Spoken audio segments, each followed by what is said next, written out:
Sure.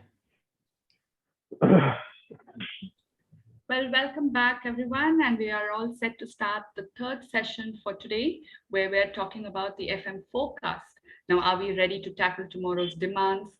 Is something that this panel would be exploring and also discussing the transformational trends and the changes that will occur in the competitive landscape. Before we get into the discussion, let me quickly introduce the panel to you. We have with us Mr. Tarek Nizameddin, the Senior Executive Director of Ejadah Asset Management Group. We also have with us Mr. Mahmoud El Said, the Associate Director of Modern Properties. And also joining the panel is Mr. Stuart Harrison, the CEO of Emrill. And also in this panel is Mr. Naganandh Lakshmanan, the Executive Director, FMS from Imdaad.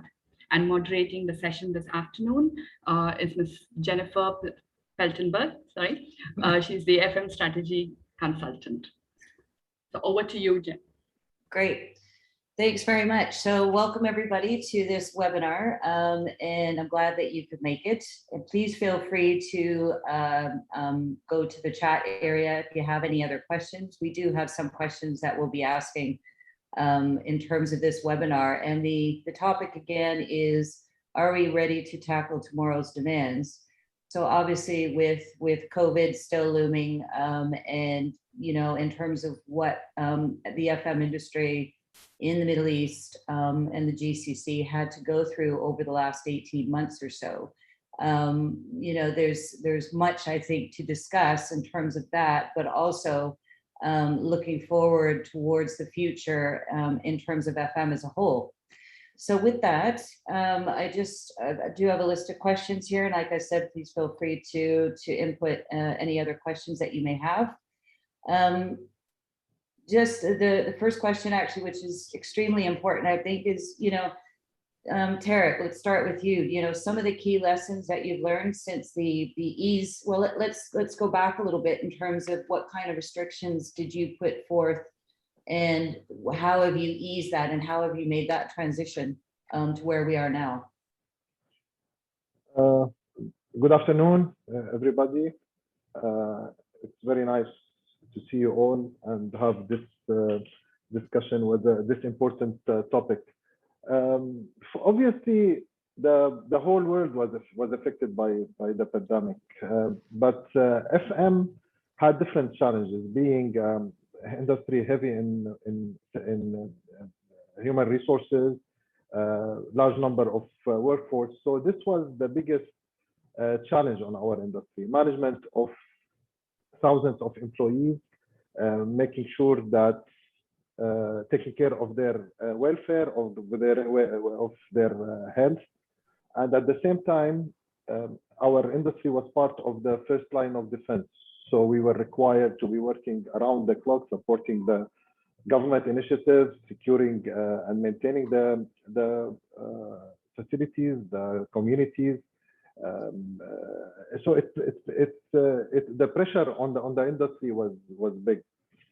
However, I think the majority of the FM companies, the big FM companies, were already you have an existing business continuity crisis management plan that was 80% to 90%, some cases 70%. Suitable to manage the crisis. The biggest pressure was on smaller companies, SMEs, and medium-sized companies, which I see it as was a benefit of the COVID, because those companies and the industry in general, because those companies were forced to uplift and upgrade their standards, whether it comes to employee welfare, health and safety standards, business continuity plans. So the COVID, with all the pressure that's put on the industry, it had a lot of benefits that will change the industry forever. But moving forward, everybody today, I think, in the industry, because even the clients and service providers are aware of the importance of those measures, to have their plans ready, to have, some people are optimistic. Some people, the optimistic people, are always looking for the second pandemic that will come after 10, 15 years. So now the humanity in general and our industry in general and in specific, I think is more ready to address and tackle these challenges. Also, the pandemic was an opportunity for speeding the introduction of technology. Most of the industry leaders were pushing clients and the FM sector to start implementation of new technologies, whether it's that will reduce the dependency on manpower or increase the efficiency of the operation. One of the positive sides of the pandemic was speeding the process. Clients started to be more interested in listening and understanding what technology, what innovation can offer them in different aspects. Okay. And Mahmoud, what do you think? Well, I think now let's go back. Unfortunately, like in GCC, the FM has always been secondary, attracting the least attention of the governments as well as the public-private sectors. This is a fact, and this is mainly attributed to two main factors. First, usually FM budgets are usually insignificant as compared to the buildings construction or infrastructure projects. And the second is somehow the lack of awareness or illiteracy of the budget holders about the value of the FM. Now, this pandemic has caused drastic changes on how several FM clients started to perceive the value of FM, as Tarek said, especially when it comes to their role in managing the HSE landscape, as well as maintaining and sustaining statutory and regulatory compliance. Now, I think this pandemic has moved, the role of FM has evolved and moved to the forefront. So businesses started to rely on FM to guide the leadership on what's necessary to maintain efficiency and safety for the business, for all the business pillars, right, in order to ensure business continuity. So the COVID has lifted FM from purely operational level to some kind of a hybrid level between operation and strategic. Now the role of FM became very prominent in the end-to-end asset life cycle, right? Now they need FM to interfere in the design stage, construction, testing and handing over, to provide their view on the assets layout to support the workplace culture, what mobility solutions and technology to be used.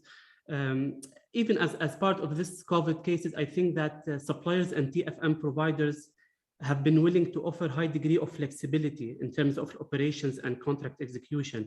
And this is actually has played a very important factor in selecting TFM partners as a client. So this became much more important than the price, which was the main focus.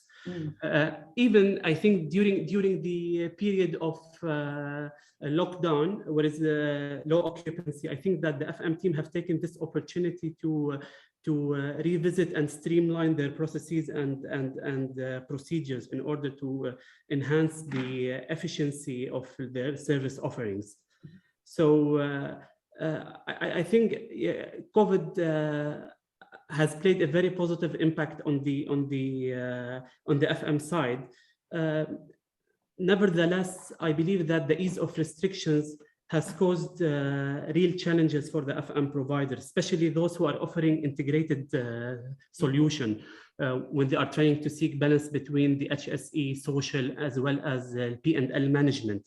You know, in the IFM module, the risk is transferred from the client to the service provider, who assumes full responsibility and accountability for meeting the SLAs. So when easing the restrictions and to ensure business continuity, for example, the FM provider has to ensure high stocks in his warehouses to account for as a contingency for spare parts and consumables, as well as to invest in enhancing the competencies and communication skills of his frontliners, who are now becoming like security guards or even the cleaners. Okay, great, thank you. And I'm sorry. Nag. Thank you. Sorry about that. My apologies. In terms of that was very good and insightful from a client side of perspective. Can you give us an example from Imdaad's perspective in terms of what you did and what you feel and what you'll continue to do as part of the business continuity, moving forward. Yeah, good afternoon, everyone. This is Nag from Imdaad. There have been many bridges to cross and challenges, obviously. And the big FM companies, most of the FM companies managed it very well. And there are many, I want to speak about the positive aspects of the COVID. The first thing, the technology adoption. The technology adoption was fastened by the COVID. Second, the HSC and the business continuity plans, which the bigger companies had, has been forced onto smaller companies. The client understood the value of partnership with the market leaders during the pandemic, because like Tarek said, we are the first line of defense during lockdown. In spite of any situation, we were able to provide and help the client in every aspect of operations. So, and as an organization, there was a huge community spirit. Even though we have been working in different places, there were calls from everyone. How is their family? How is the workers? Training and technology. This has been really the positive aspects of COVID, I would say. In Imdaad, we continue, like any other FM company, to improve our technology adoption, digitize our processes, increase the training, health and safety awareness, the cleanliness, and all these things. So the other positive aspect is during the past 2 years of COVID, a company like Imdaad, we have been able to grow. We have been able to grow in a lot of aspects, in not only in the revenue, but also in the profit. So there are many positive aspects of COVID, and the client will appreciate and understand the value we bring in during these times from our point of view. Okay, great. Thanks, Nag. And Stuart, finally, just going on something that Mahmoud had said in terms of, from a client side, and FM perception and the improvement of FM from a perception perspective. Do you agree with that? To some degree, what we found was clients became more interested in what we're doing on site. So previously they'd been, I'm not saying disinterested, but they'd been less interested. So they kind of looked at us as the experts and stood back and let us do our thing.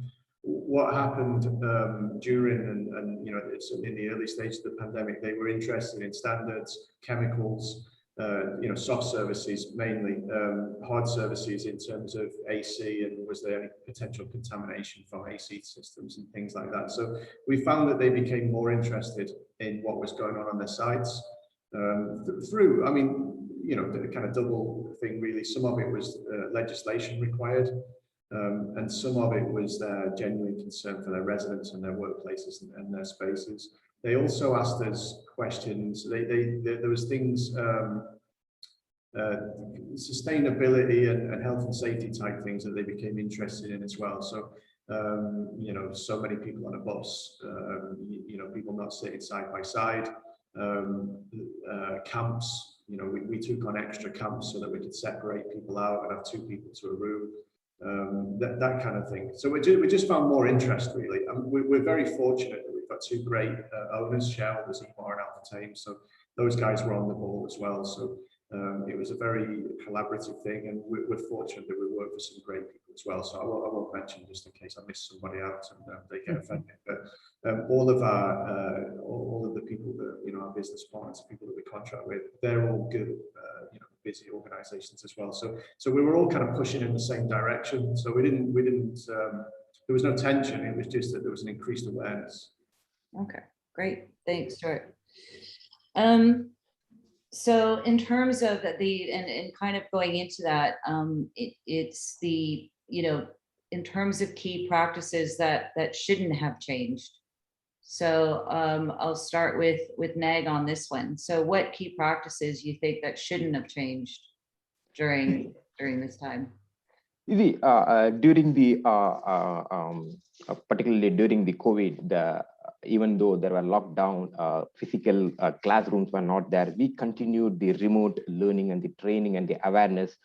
It kept on continuing. So we actually increased the number of trainings and awareness sessions to the workforce to make sure they are not panicking about all these things. So the training never stopped or never changed. Actually, it increased in the thing during the COVID. That was So that was the main thing. We keep on going in spite of whatever the situation, to ensure the training is completely there and awareness is there, how to handle every type of hazard, or how to handle the client in various aspects. Great. Tarek, and how about you? I agree, training is a very important element, but most important also is the human resources, the management of the human resources. I believe that this is the biggest, remains the biggest challenge during the pandemic, and the biggest also area that needs to be focused. The safety of the manpower, the safety of the employees, the way we are managing them, the way that we are their welfare, their health, their quarantine requirements, vaccination, making sure that our staff are fully vaccinated, taking care of the staff who were affected by the virus. Okay, great. Yeah. And from a client perspective, Mahmoud. Yeah, I think just to build on what Tarek was saying, strengthening of resource management is extremely important. And this, as Nag said, through training and development continuous, in order to hone the skills of the labor, to be more agile, to continue to deliver value, as well as the efficient utilization of the resources through proper supervision. And this is to increase the staff productivity. And from client perspective, also having a backup plans with the agency workforce for staff outsourcing as and when needed. This is also very critical in order to help minimize the operational impact.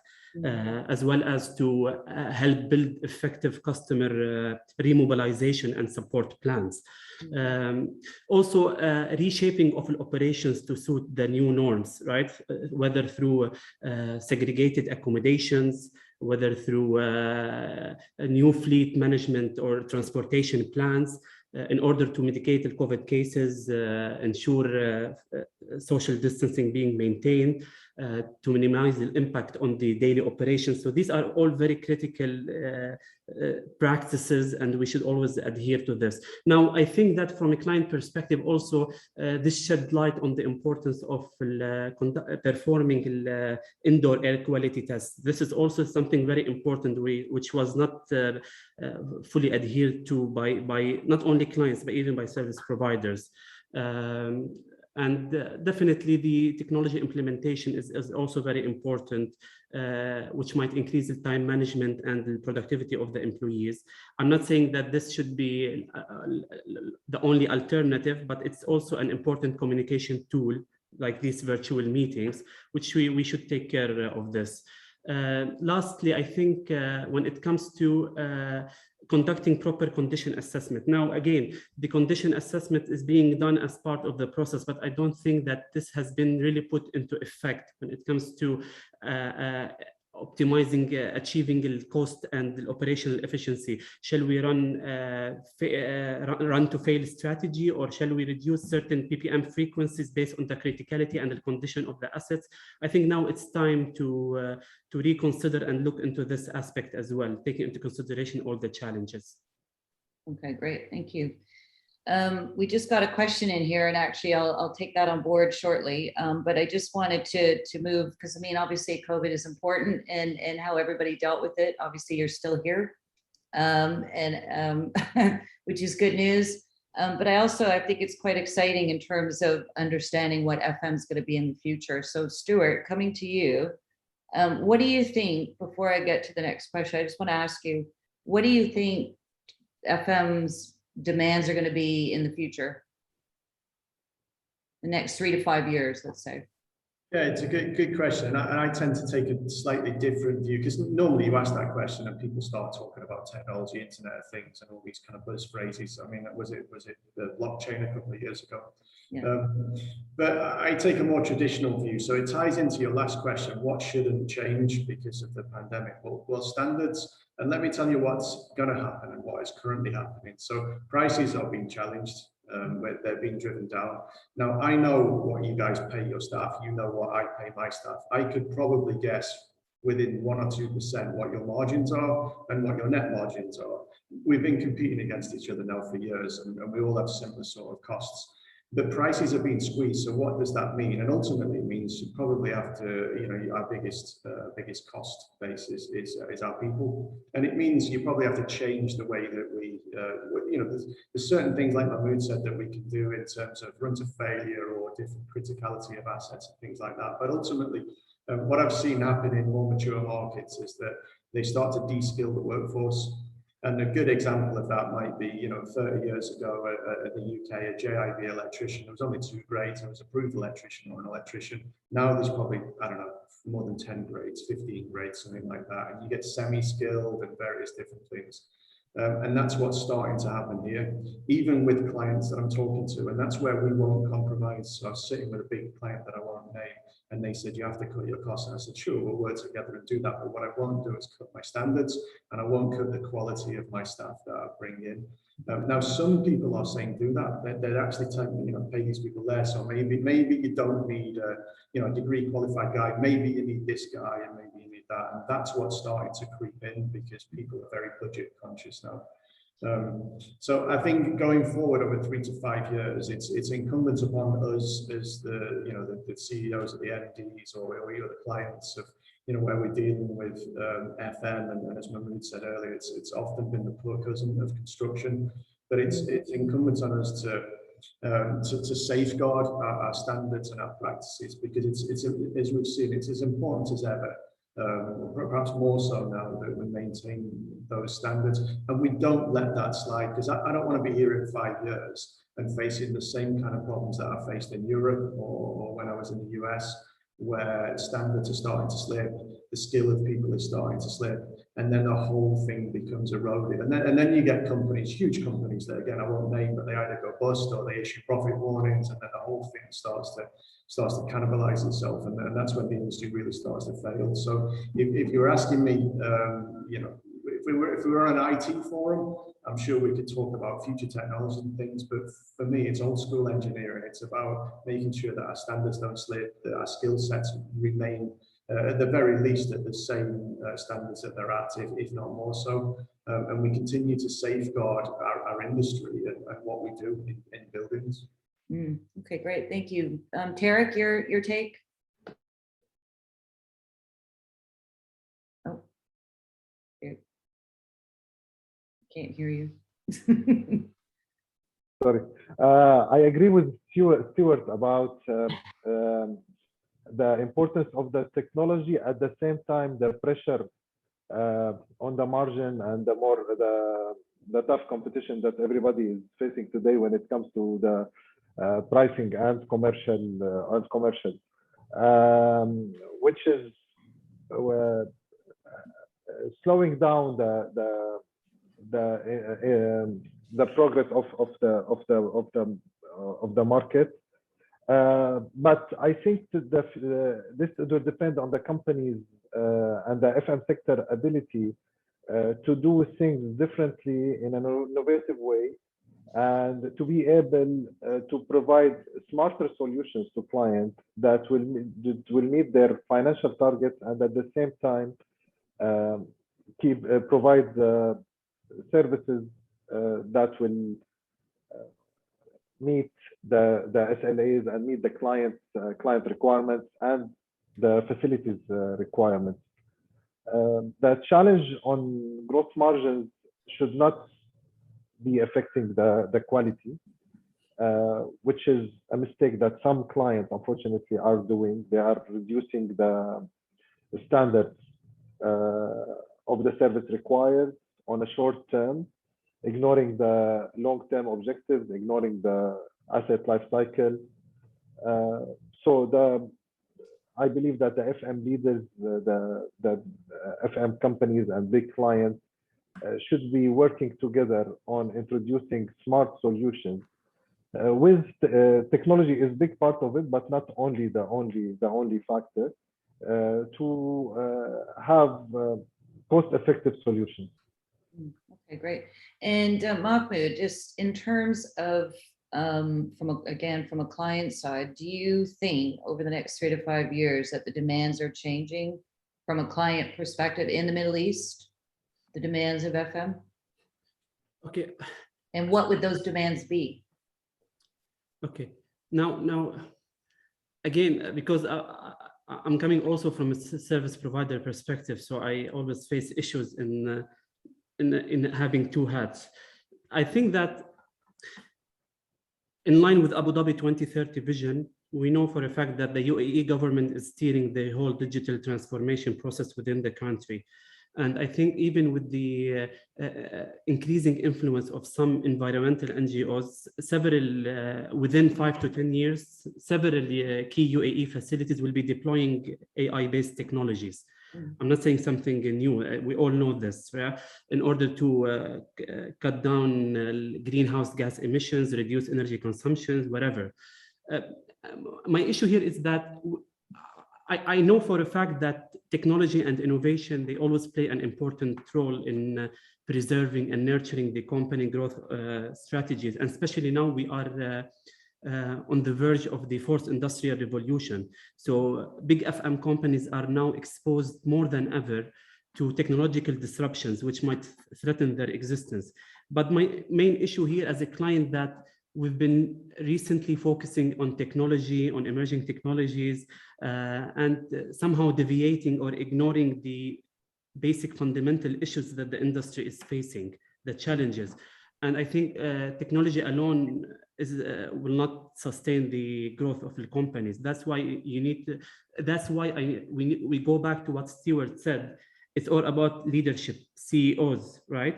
Because several FM companies, now from a strategic perspective, several FM companies, they still misrepresent strategy as the main pillar for competitiveness. Yeah, why I'm saying this? Strategy, it's neither strategy nor plans or structures guarantee competitiveness. It's the leadership, yeah, and how they preserve the standards, on how they balance between the current traditional business model and what technology is asking for. How to exploit and explore at the same time. So, sorry, Mahmoud, you're talking about clients or FM service providers? I'm talking about that's my point. I'm talking about as a client, what I wish the FM service provider is doing. But who's driving this? You are driving, clients are driving this. Exactly, but the point is, there is also a responsibility of the FM service provider to increase awareness to the clients, right? Because they are at the end, they are the subject matter experts. They need to conduct pilot projects, do workshops, just to show the client of the value add of these services. So now going back to the challenges, as Stuart said about the standards, I think that the absence of binding licensing requirements in the FM industry, and also the slowdown of other industries like the construction, has pushed several outsiders just to brand themselves as FM providers. And this, unfortunately, this is inducing unfair and unhealthy competition as well. So the right way to do here is to collaborate with all the ecosystem partners and start govern and put licensing to this industry. Yeah, similarly to what the construction industry is. It's time for FM to be properly governed and licensed. Yeah, okay, thank you. And Nag, what do you think? Your insight? Oh, you're on mute, Nag. Sorry, yeah. The challenges, like I said, I agree with the everyone. There's a huge competition or the cost pressure driven by the client. So even though technology can assist and the smarter solutions can assist in lowering the cost, like Stuart said, the standard should not be compromised. So there should be a proper licensing or proper grading or some technical scores for the companies, because certain clients has become purely commercial, e-auctions and other things, which is creating an unhealthy competitiveness. So as a leader, every one of us has a responsibility to value the standards and maintain the standards, and hope this COVID has driven a lot of small companies out of the market due to different reasons. So there are small mergers and acquisitions happening. So I believe in the next coming years, the client will understand and appreciate the value given by the bigger companies It's not only the cost, the other things. So I am positive that the situations will change in the coming months when the return on investment on the yields are increasing, when Dubai is open up and the UAE is completely open up. Because as you know, as an investor, everyone looks on the return on investment. That is, and the first one they touch is to reduce the service fee or whatever, which directly impacts the facilities management sector. So hopefully, within the coming months, the client will understand the value the bigger companies bring, the standards we bring, and the market should help us to establish these standards. Okay, great, thank you. Just to add my own thing in here, I mean, I've been in this market now for about 13, 14 years, and you know, we're still talking about, I mean, obviously this does stem from a client demand in terms of what they're looking for. And I think, Mahmoud, you had mentioned something about in terms of doing more workshops and pilot projects to educate the client in terms of, you know, whether that's new innovation, whether that's a new process or new technology. But, you know, to be fair, we've been talking about this now for as long as I've been in this region. I'm just wondering, you know, what's going to be the next big thing? What do you think is going to be? Anybody have, Tarek, I'll start with you. Any game changer that you think that, you know, not necessarily just from Ejadah's perspective, but as a whole in terms of, you know, what will be the next big thing for FM? So going back to the perception of what FM is, you know, and improving on that perception, what do you think we could do as an industry? First, I would like to comment about the point about educating the client. As you have mentioned, we've been talking about it for so long. We have worked together on plans, but unfortunately wasn't materialized. Now look at our session. We are 5 people, 4 service providers, and 1 client. Those forums, those industry forums, we always invite clients, push them to attend. Unfortunately, not all clients are interested. They have other priorities, and the priority number 1 is pressure on commercial. Nagan mentioned e-auctions, which is a disaster that is happening today. Unfortunately, more clients are adopting it. Anyway, let's go back to your point about the next big thing in FM industry. We're talking about. We always, if we talk about the Middle East in general or GCC in general, I still believe that the UAE is much advanced than other countries. Saudi Arabia is coping, but still they have a long way. Doha, Qatar, Bahrain. So UAE is still leading the FM in the GCC. So if we talk about what is next when it comes to the UAE, I think Mahmoud may not like this, but I think the next will be the implementation of technology. We have a lot of ideas. I think all my colleagues in the session are getting contacted by a lot of service providers from globally, not only from the region. A very interesting idea, very interesting product. Very cost-effective products, but most of them are still in the proof on the POC stage. I'm hoping that within the coming 2 years we start seeing those technologies are implemented that will give real added value to the client and to the industry, and hopefully will achieve for them cost saving that they are looking for, and at the same time maintain the quality that is required. There are many technologies, especially when it comes to technologies that will reduce the dependency on the human element, and predictive maintenance, the advanced predictive maintenance. That is a game changer.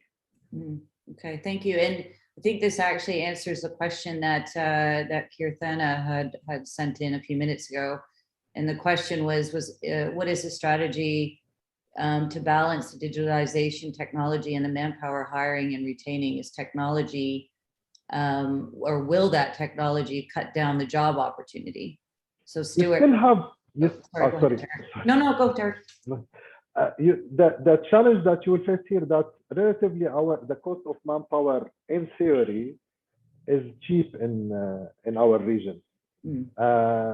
So dependency on those technologies maybe in different parts of the world could be more feasible, but in reality, yes, it is feasible. Okay, great. And Okay. Stuart, no, thanks, Tarek. And Stuart, what are your thoughts? Well, it's funny because I think about before COVID actually, so definitely more than a year ago, I was doing another similar presentation. I got asked a question about the involvement of technology and AI and robotics and things like that, and will it remove manpower? And does anybody expect to, because we all use apps now, I use on-demand apps for things, but a robot doesn't deliver my pizza, it's still people, when I use that type of technology. So there's an example that's used quite frequently in academic circles that banks, so when banks started introducing ATM machines and these cash machines on the wall, everybody thought that would do away with bank tellers, they wouldn't need them, but it just meant that they changed roles a little bit. So now there's more bank tellers than there's ever been, but they do different things. So now they might do mortgage advice or different kind of banking things. Getting cash out, most people go to the cash machine. You go and see a teller for something different. So I think as the technology improves, I don't, it's going to be probably not in my lifetime when a robot comes to fix your plumbing or to fix your air conditioning. But I think as technology improves, hopefully the skill set of the people, the humans around will improve, and it'll probably change a little bit. So we can now remotely influence environments. So I've got a bunch of things that are remotely managed, motors, maybe pumps, that kind of thing. So I don't have a guy physically going there and changing those parameters and algorithms and things. I can do that remotely. One guy can manage multiple sites. It means that I can then deploy those people to do different types of tasks and more intelligent stuff that Mahmoud was talking about. So more intelligent, and this is the smart built environment forum. So it's all about more intelligent buildings. So if that question was to ask, will people end up without jobs because technology is doing it all? The answer is no. We'll just do slightly different things and more utilization of that technology. Yeah, great, Stuart. And Nag, what do you think? My point of view is like Tarek said, the cost of manpower in this region is lower in adopting a new technology. So what the FM looking is an affordable technology. We are trying to colonize Mars, but what is the price I'm getting here? What type of technology I can afford? What is the benefit of having our? But I think for example, an IoT sensor which used to cost $50 a year back is costing $5 now. So the affordable technology actually will be more appropriate to this region. So we are working with many small startups, because the bigger companies or the bigger brands, the technology is there, but it is not affordable in the price I win or something. So the game changer will be surely an affordable technology. The technology will help me in utilizing the manpower better. Like Stuart said, monitoring it. So technology is going to be affordable technology is going to be a big part of it in utilizing my manpower efficiently, monitoring, and predicting something.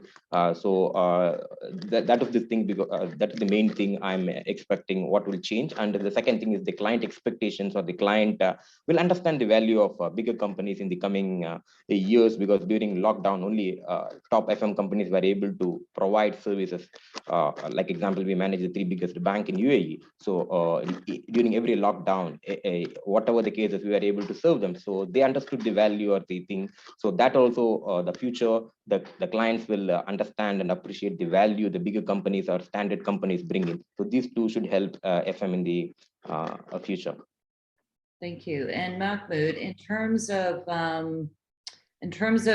that insight, is the fact that from a client perspective, I think again, maybe there is a bit of a misperception there in terms of that, and it has been mentioned, we do know that that labor can be inexpensive, but also the challenge we have in terms of getting the right people on board and whatnot, and how technology is going to change that.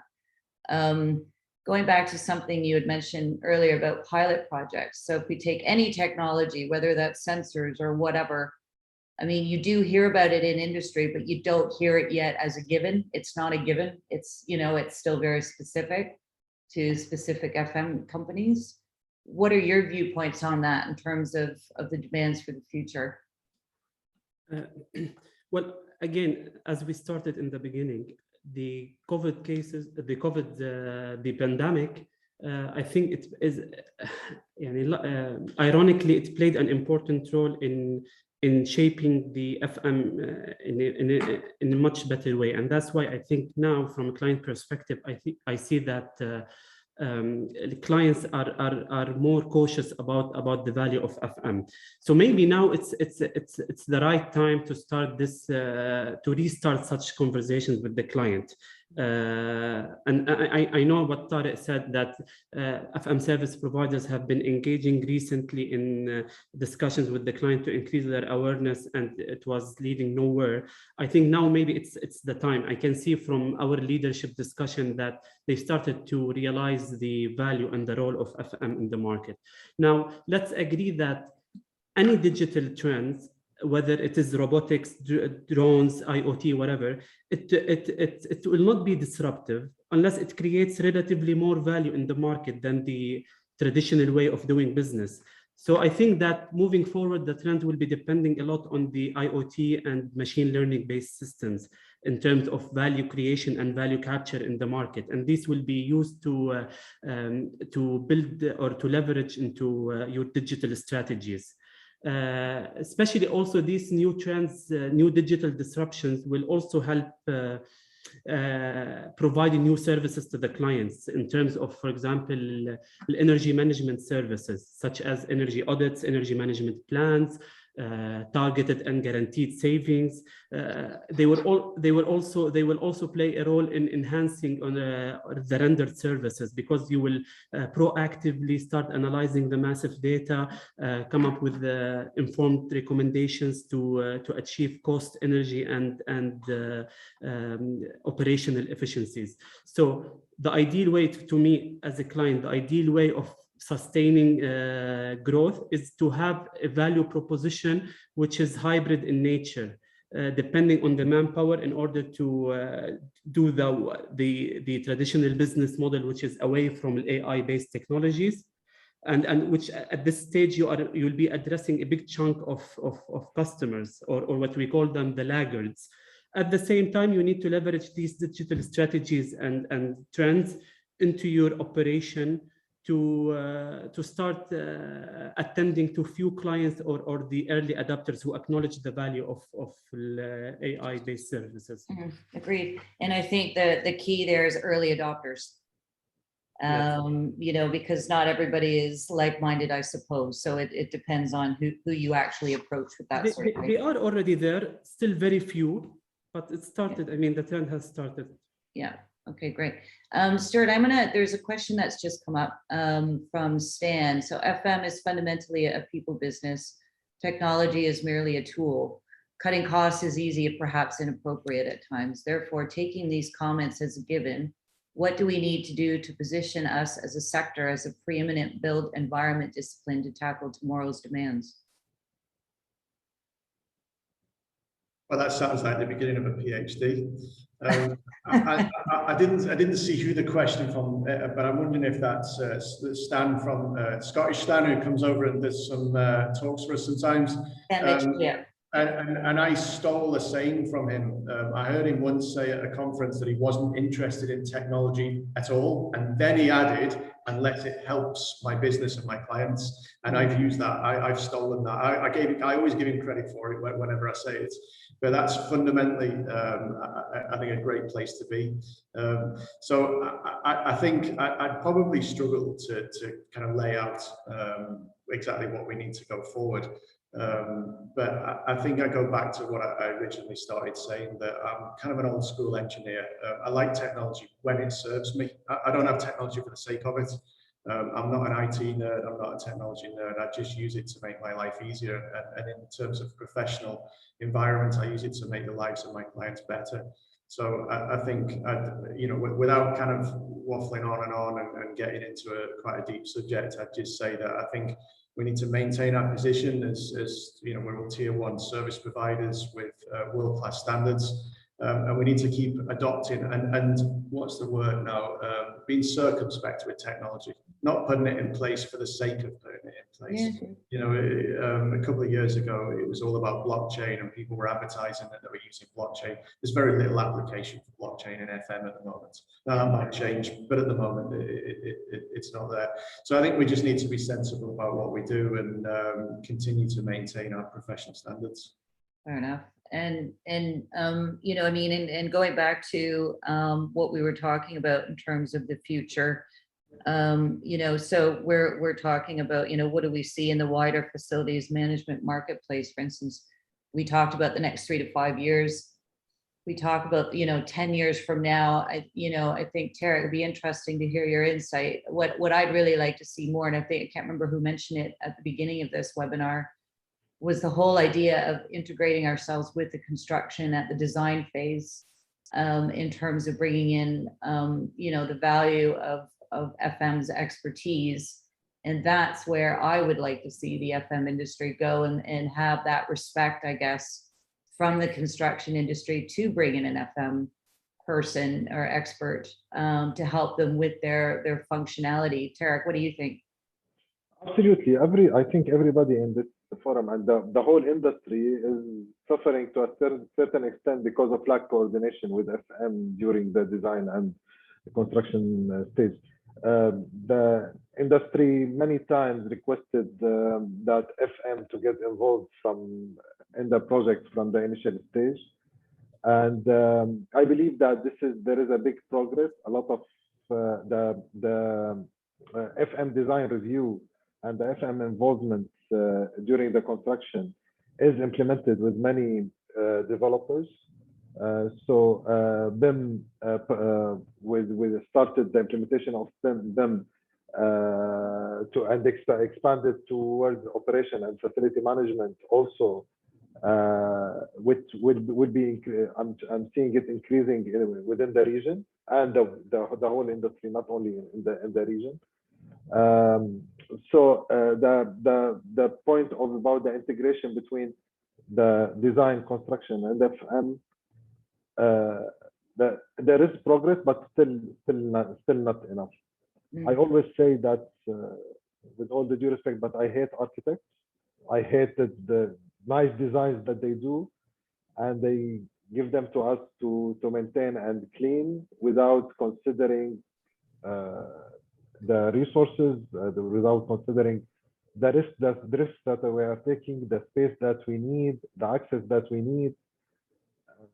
So hopefully there is a progress, but still I share with you that the hope that this will be this will increase to cover all the new projects. The other challenge that you face here also is some projects are handed over to FM without the completion, 100% completion. You still have 5 or 3% not completed, but those 3%, FM, the FM service provider, the FM team will be suffering for 10, 15 years. Some of them are FM with some support can be able to rectify them. Some of them you can't. You will have budget restrictions. You have systems that was not commissioned properly that you need to replace. Those are the normal challenges that all the industry are facing. Yeah. I know. And I think, I mean, Mahmoud, again, from a client, put your client hat on. What do you think in terms of bringing in FM expertise at the design stage? Do you see that in your experience? Actually, in Mudun, we have started this recently. But again, it's twofold here. First, I think that as the main players in the market, you need to put more effort as well in order to engage clients in such insightful sessions, honestly, because most of the sessions that I've attended, it's the service providers who are attending this, yeah, and they are just talking about fundamental issues which is it's trivial or taken for granted among the industry, but the clients are totally unaware of this. So this is the first point. The second point, we have started engaging with FM in the design stage for some projects, but we still face a major issue, which is we don't have the right competency or capability of the FM subject matter expert who can provide such. And I think the industry is still lacking this competency in general. It's very scarce, and it does not exist much in the market. And maybe it's time to start building this capability in-house. Because fine, we admit that this is very important. Do we have the right capabilities, the right competencies to undertake this task? I highly doubt, or if it's there, it's very minimal. So I think it's time to start investing and capitalizing on this requirement. Yeah, agreed. So from a competency perspective, you raise a good point.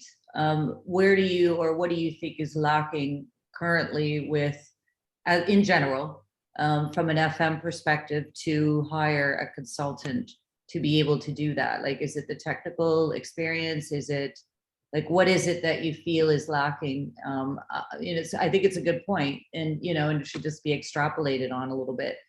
Can I answer that? Because of course you can, Stuart. I think what's lacking is demand. So there's no demand for it. So a good example is I've been involved in PPP or PFI, private finance initiatives in Europe, and we're now involved with them in the UAE.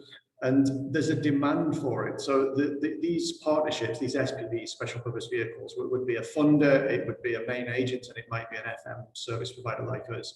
And we're all obviously committed to it for a period of 25 or 30 years. Now, those guys, the funders, understand that they're liable for this building or this environment that's been built for 30 years, and they know that if they don't get the FM right, it's going to hurt them over the next 30 years. So there's a demand for it. Now, what we've seen, particularly in this region, is construction being done and being sold, and a limited liability period for those areas. So there's no demand for it. So people are building things, quite quickly. They know that their liability period will only be for a certain amount of time, and then they move on and build something else. So if you're asking, I think the expertise exists because this is predominantly, there's a lot of expat people that can be brought in and out with the right skill sets. So it's not a case of not being able to find the right skill set. It's just that there's currently very little demand for that kind of thing at the beginning. If I was investing in a building, I knew I was going to own it for the next 50 years or my lifetime, I would want to involve the FM people at the beginning. And I think you bring up a really good point, Stuart, in the fact that, and this will be a game changer as well in this area, is the PPPs and the PFIs, which they have never done before. I know Saudi's done it a couple times in aviation and education, but I certainly think that will be quite a game changer. It's a similar model, obviously, to the UK that you're speaking of.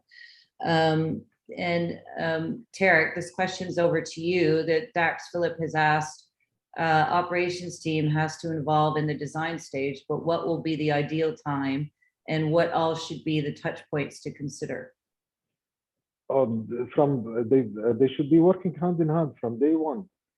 The FM should be reviewing the drawings, should be doing scheduled visits. We did this with some developers that FM used to visit the site during the construction and give their feedback about the access panels, about storage area, about the access points for the facade cleaning. So from on all the project phases, the FM should be involved. Not only some companies engage a consultant to do design review and forget FM till the testing and commissioning. No, it should be at all stages. I'm not saying that full-time deployment of FM during the construction, but at least visit during the construction to visit the site at the late stages, maybe monthly, quarterly. It depends on the speed of the project. Attending the systems handover, of course, testing and commissioning. We're still seeing some clients doing testing and commissioning without the attendance of FM. Yeah, great. And and in fact, actually, and I still, it's always been one of my biggest pet peeves, for lack of a better phrase. But in hospitality, I mean, as we all know, the hotel market here is just been blooming for a decade at least. And they do have somebody from an FM perspective. It may not be called FM, but they certainly have people that are looking at the blue, like you said. It may not be day-to-day type of situation, but they're certainly reviewing at least once a month with the architects, with all the stakeholders, in terms of making sure, because it's actually fitting a standard. So, whether it's a Hilton or whether it's, Meridian or whatever, there are certain standards that the owners need to abide by. Absolutely. It's so part of the end user experience. There is also another element here that usually during the construction, the PMC and the landlord, they do value engineering. Okay. Right. And so without the involvement of FM, and this becomes a surprise for the building operator and the FM post the handover. And I can say that in big number of those value engineering that will do cost saving in the construction, but will have a huge impact on the operation cost. Yeah, agreed. Yeah. Right. So we've got about 4 minutes left. So I figured, Nag, do you have any final words or parting words? Like I said, the COVID has given a lot of positives to the FM industry. We have clients have started recognizing FM, and I think that will help the FM industry to thrive. The standard players, the leaders will exist, and the FM will evolve in coming years with the help of technology and the client support. Great. Thank you. Stuart, 30 seconds. Yeah, hi. I guess my parting comments is, we've been relatively critical of the situation, but that was what we were doing here. I still think the UAE in particular is probably one of the best places in the world, and certainly, as somebody mentioned, high standards in the world. And right now, there's nowhere I'd rather be with my family. So we've been critical, we've critiqued the situation, but that was the job. I don't think we should overlook, the very high standards that we work to and all the great stuff that's done in the region. Great. Mahmoud? Yeah, I think that all the ecosystem partners need to collaborate in order to lobby regulatory bodies to enact suitable FM legislations and to govern this industry. I think this is extremely critical before talking about technology and other digital. This is what we've been talking about for today for almost 11 years exactly. We've been talking about this. No, agreed. So Tarek, so your final word from you? Yes, I agree with the gentleman also about the importance of working together on as service providers, as industry leaders. I'm happy to work with Emrill, with Imdaad, and with the other leading companies, and with the big FM clients to shape the future of FM, to participate and contribute to the success and the future of the UAE and the GCC in general.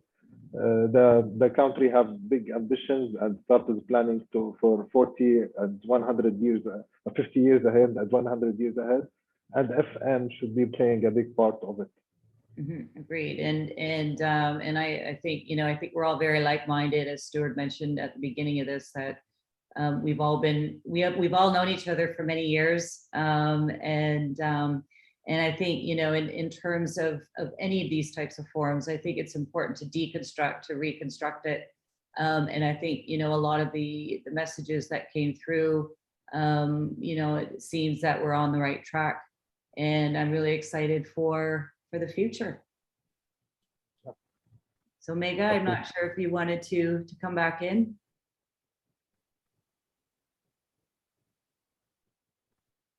She's not here. I've just been told she's not here.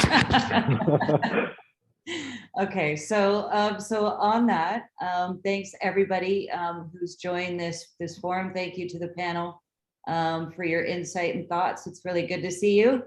And Thank you. and I hope to catch up with you guys in person at some point. Thank you. Thank you. Thank you. Thank you. All right, Thank you. everybody have a Bye. good day. Bye. Thanks. Bye. Bye-bye.